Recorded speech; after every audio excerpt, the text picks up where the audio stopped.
Good afternoon, Keith Thurman. Good afternoon. How you doing? I'm good. Thank you so much again for talking to Bayloric TV. Oh, no problem. Thanks for having me. Okay, Keith, first of all, congratulations for your fight with Robert Guerrero. It's been a while, but congratulations. Thank you. So, in a brief overview of the fight, what was it like now fighting what a lot of people considered the toughest fight of your career so far? Was there a difference? Nah, man. I've been working at this for a very long time. I had over 100 amateur fights. I'm prepared for this, man.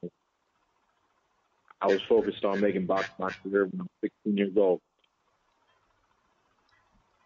So I expected what it always is, man, which is a boxing match. Imano, one versus one. So coming into this fight with Guerrero, back then, was it a personal thing between you and Guerrero, or was it just the fact that it was like, competitive? You knew that this was going to be a tough fight, and you just had to put your A game on. I've never had a grudge with Guerrero, but I had a lot of pride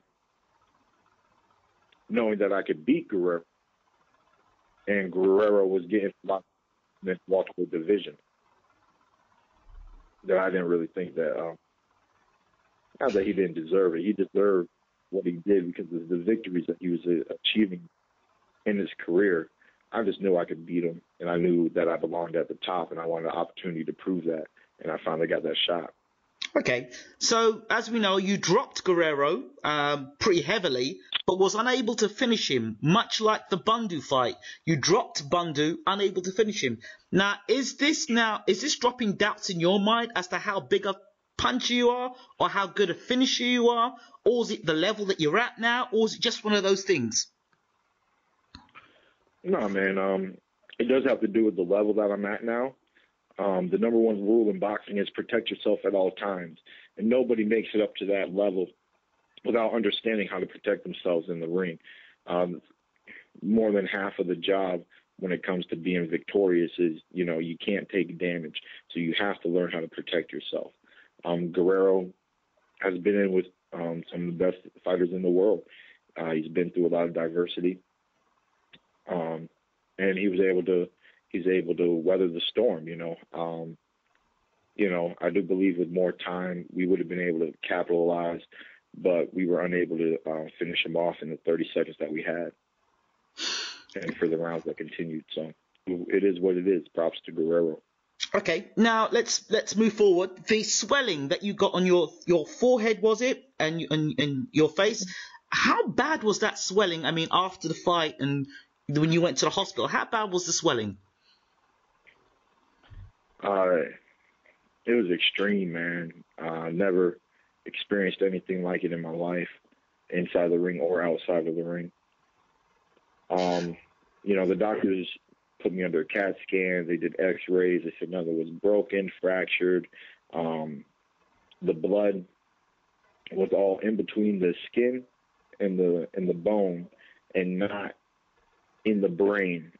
Certain hematomas, there can be blood inside the brain, and that is very bad. I did not suffer that, so we were happy. But the blood, the big knot in my forehead, due to gravity, drained down into my eye within several hours after the fight, and my left eye was completely shut for about 2 days, and the blood transferred into the other eye, into the right eye, and it spread out and started to dissipate. And I still actually have some coloration from the stagnant blood, and the doctor said that it's going to take even longer for that blood to clear out, and that's natural. I'm not injured. It doesn't hurt when I touch it, but it's just what I had to go through, part of the game. Okay, now, if you're not a fighter, then, looking at that, you think, he's okay, it's nothing serious. But if you're a fighter, there are certain things that go through your mind. You think, well, you've got swelling in your face. The first thing you think about, obviously, is, are you okay? Then you think about, the next thing is, your career. Was there anything at that point when you had that swelling and you had to go and see the doctor and you were having a CAT scan? Did you think about your career and the potential it could be, tricky for you? I wasn't worried about anything. I felt like I was going to be all right. Okay. After the fight, with the adrenaline wearing down a little bit, I could feel my head throbbing. But I feel if there was anything major, I would have suffered probably more dizziness, maybe a little bit of fainting, just signs of something tragic. I had no tragic signs, so I wasn't really worried. I had faith, and everything was clear, so we were all happy, me and my team. Well, that's great to hear. Now, before this fight with Robert Guerrero, I remember specifically talking to you, and there was a lot of heat, so much on you in terms of the opposition you were going to be fighting. And I knew, and you'd said it over and over again, that you wanted to fight the best that was out there. Robert Guerrero was the guy that was ducking you. You got the fight with Robert Guerrero. Now, before this fight, I'd spoken to George Foreman III, and he said Keith Thurman is definitely the future. But his assessment of you was that maybe, you need to be not in so many tough fights, and maybe in 2 years from now, maybe then you should be gunning to become undisputed, maybe welterweight champion, rather than now where you're in a position where, you could be fighting top fighters over and over again. Now, this was before the whole PBC thing came out with Al Heyman, because a lot of people saying, what's Al Heyman doing? Then we got the Premier Boxing Champions, and now you're a part of an elite set of fighters now together. So I mean, it looks like it's gonna be tough fight after tough fight. And what George Foreman III has said looks quite interesting now. What are your thoughts on that? Well, at the end of the day, one thing that a lot of people don't know or really understand is that it's really hard to constantly put together a tough fight after a tough fight after a tough fight. You can go on a little string of whatnot, but in the world of boxing, the way that I see it when it comes to matchmaking is that at the end of the day, it really all has to do with timing.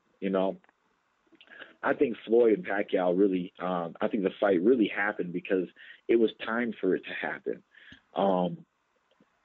And with me and what's coming up next, who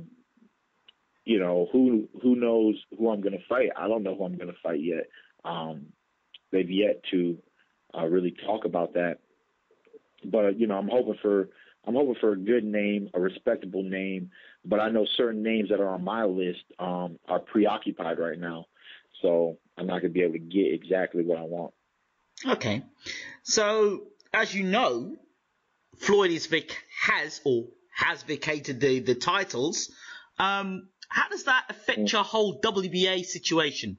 Because the last time I heard, you were the WBA champion, but yet we know that Floyd was the super champion. So how does that work?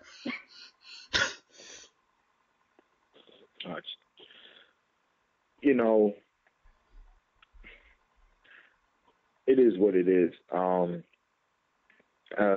know what you know. I'm currently the WBA world champion. Whatever that's supposed to mean in some WBA ranking. Is he letting go of all the belts? Did they really create a super belt? What did they do? You know what I'm saying? I don't know what happened when it all happened, man. To me, they just like to make things up on the fly. I'm just interested in the fight world and the fight game and pleasing the fans, man. Belts are for recognition, but I'm going to do everything in my power to get the recognition I deserve, whether it's the A belt, the B belt, or the C belt, man. It's what it is. On the subject of belts, there's been a rumor going around that there may be a Al Heyman version of belts. Would that be something you'd be interested in? Like I said, man, belts are for recognition, I feel like at the end of the day, the real fans know who the top fighters in each division really are.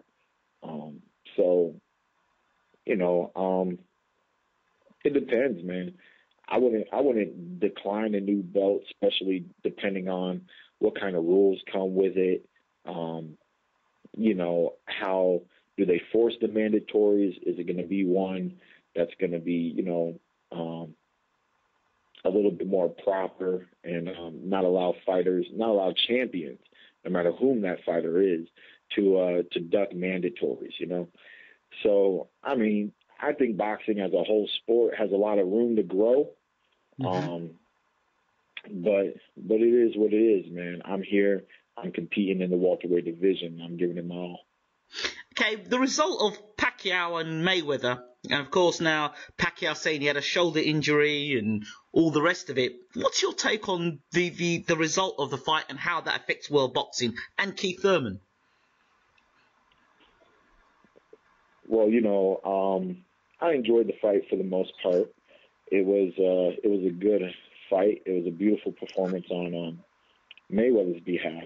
I did expect more out of Pacquiao. I do not think that more would have actually got him victorious, but I just expected more. I expected a little bit more back and forth, a little bit more of a tennis match with Floyd still pulling out on top.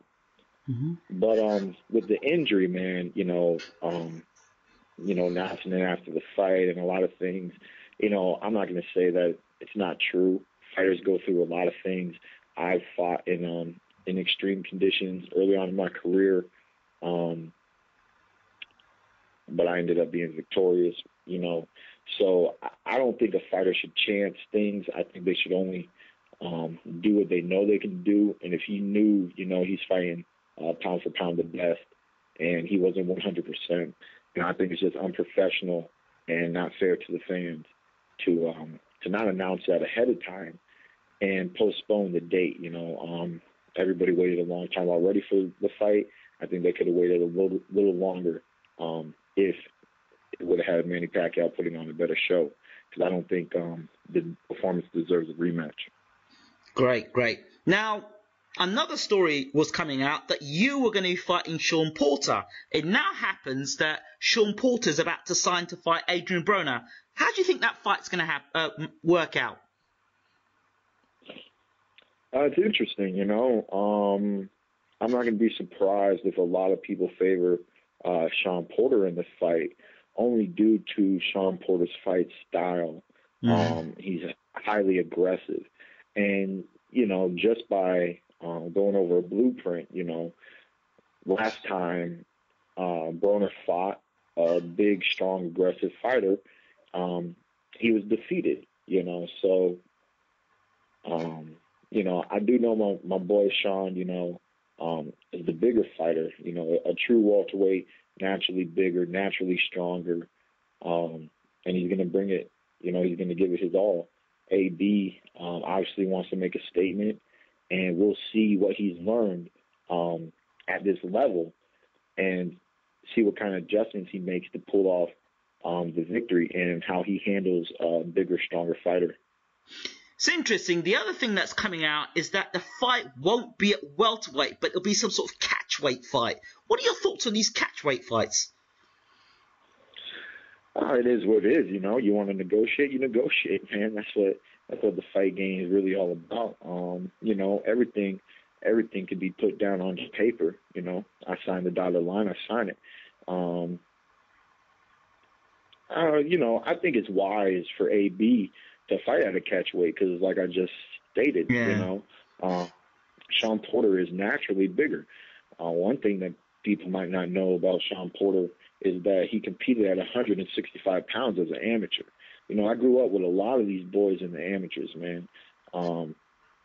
And his dad never really wanted to stunt his son's growth growing up in high school, and Shawn Porter also played football. So, he's naturally just big, and eventually when they decided to turn pro in boxing and really, go at it into the rankings, because of his height, it was wise for them to move down into the welterweight division, and they made a nice adjustment, and they settled in at 147. I think Shawn Porter is a strong 147 pounder. So if Broner can make him maybe edge out a few more pounds, make him dehydrate a little bit more, maybe bring him outside of his comfort zone when it comes to losing weight. Mm-hmm. You know, I mean, it's just beneficial for AB and his team. I think it's wise on their behalf to take the fight at a catch weight. Absolutely. But obviously, Team Porter is confident in it, so it is what it is. It should be a good fight for the fans. Absolutely. A name that's always brought with you of recent times has been Kell Brook, and for obvious reasons, he's the IBF champion. Now, the fallout with Kell Brook and Amir Khan. Brook now going to fight Gavin. Khan now going to fight Algieri. What are your thoughts on that matchup between Brook and Khan and the whole fallout between those two guys and who they're fighting now? You know, I like the fight between your boys' little UK rivalry, whatever you guys got going on over there. You know, and I love meeting the fans, man. So many fans love Kell, hate Khan, hate Kell. You know, it's funny, man. It's funny. I got people that want me to knock out one, not the other, and I got people that want me to knock out both, man. But it's a fight that I know the fans are really going to enjoy seeing when they see it. I'm interested in, just for that side of the world, knowing which one is the better boxer, you know. I'll say that I lean towards Kell Brook, and the reason why I lean towards Kell Brook is because I think he's underestimated. I think he does his job very simple. I think he does it well, and because it's simple and well, I believe people underestimate his overall skills and talent. On the flip side, I also believe that he's just bigger, you know. At 147, you know, I don't know how many advantages Amir's going to have besides possibly the speed advantage. So I'm interested, you know, I do 60-40 Kell Brook is how I look at that fight. Okay. Let's talk about you and this thing about this mythical pound for pound and Keith Thurman in the welterweight division. A lot of people think that you're the heir to the throne to Mayweather. Should he and when he retires and Pacquiao fades into the distance, there's going to be Keith Thurman standing. Who do you think is the closest man to step to Keith Thurman in the welterweight division? What do you mean by that last sentence? Well, I don't know. I'm looking to see what you're going to say about it. The closest rival you think you've got there in the welterweight division. You say, you know what? I'm going to keep my eye on this guy right here because when it's all said and done, it'll be me and him. Well, my number one rival at the moment, to my knowledge, is Kell Brook. Right. And the reason being is because there is 3 undefeated fighters in the welterweight division that are currently in the top 10. Floyd Mayweather, Kell Brook, and Keith one-time Thurman. So with Floyd's age, if he slides out and goes into retirement, and then me and Kell are left, I take care of Brook. You know, I'm the only man standing that's undefeated in the top 10 of the welterweight division. So that's another reason why I give Kell the respect that I give him. Great. I'm going to wrap this up, but in terms of when you were first announced on the world scene and you were talking and saying you were going to knock this person out and knock that person out, that's the confident guy that you are. And I've grown to understand who Keith Thurman is in terms of, I am who I am. I'm a fighter. I'm not going to duck anybody. That's fine. And there are the fight fans that enjoy that. But of recent times, there are fight fans that are saying, well, he's just talking. He's not delivering the knockouts. Do you feel any need to have to please the fans more by trying harder? Or do you just think, well, you know what? Some people are going to love me. Some people are going to hate me. I'm just going to do my business. You got to listen to people's words closely. You know what I'm saying? Mm-hmm. I try to explain that that when I talk about the knockouts, man, that it's my philosophy. Yes. It's the way that I look at sport. It's the way that I look at boxing. I believe that the fans really, all that they're doing when they buy that ticket and they sit and they cheer, I think all that they're doing each second in that arena is waiting for the knockout, and technically, I try to acknowledge that and say that I'm doing it too. I'm looking too. I'm the man in the ring, and I'm looking for that knockout every single second. But I'm strategic about my approach. I'm a world-class fighter, I'm not a bull, chasing at a red carpet, with no intelligence, just trying to put on a show for everybody's pleasure. This is a career that I chose, and I try to execute it skillfully, and I do it to my best ability. There are times where I look back at tape, and I do believe that there's more I could have done. I could have took advantage of certain moments, and maybe I could have took more chances for the fans and for myself. But, every chance you take, there's a risk. And like I said, I just try to box smart. At the level that I'm at, I've been required to box smarter than normal, take less risk, take less damage, and that's what you've seen. But, Bundu went down, Guerrero went down, so the power is relevant. If there's not a knockout occurring, there are knockdowns occurring within the match. That's fair enough. Can't argue with that, can you? What's that? I said you can't argue with that, can you? You can't. At the end of the day, I believe I'm staying true to my name, which is one time. Look at all the other boxers. I'm 25-0 with 21 knockouts, but out of the fights that were not knockouts, there was only one fighter in 21 fights that did not touch the mat, and that was Dizon Zavik. Everybody else I faced, even if they went the distance, they laid down on that blue canvas. So, I have a lot of pride. I carry that pride that I'm Keith one-time Thurman, the biggest, baddest welterweight in the welterweight division today. It is what it is. And finally, Keith, when I first interviewed you, that we were talking way back from probably the Carlos Quintana win you had. From that point to where you are now, just finished beating Robert Guerrero, what's been the change for you in terms of you obviously having a bigger profile, fighting on a bigger network, those things? What's changed in the life of Keith Thurman? Number one thing that's changed, man, is fan base and recognition. Right. It's beautiful. I'm happy to be where I am in the world of boxing. I'm happy to be entertaining in the way and the fashion that I have been doing. It was a beautiful experience to kick off the NBC PBC premiere versus Guerrero. I'm really so happy about that event. To me, I finally made my mark in history, and it's just the beginning, hopefully, of my legacy in the welterweight division. Flashing back to that old fighter that you talked to that said I should take my time in my career. Mm-hmm. He may be right. At the end of the day, I'm 26 years old, and I have time. I keep telling everybody when they say, "Oh, I want you to fight Kell. I want you to fight this guy. I want you to fight that guy." I said, "Don't worry, man. I'm gonna be here for a long time. I'm gonna fight everybody. I'll fight everybody.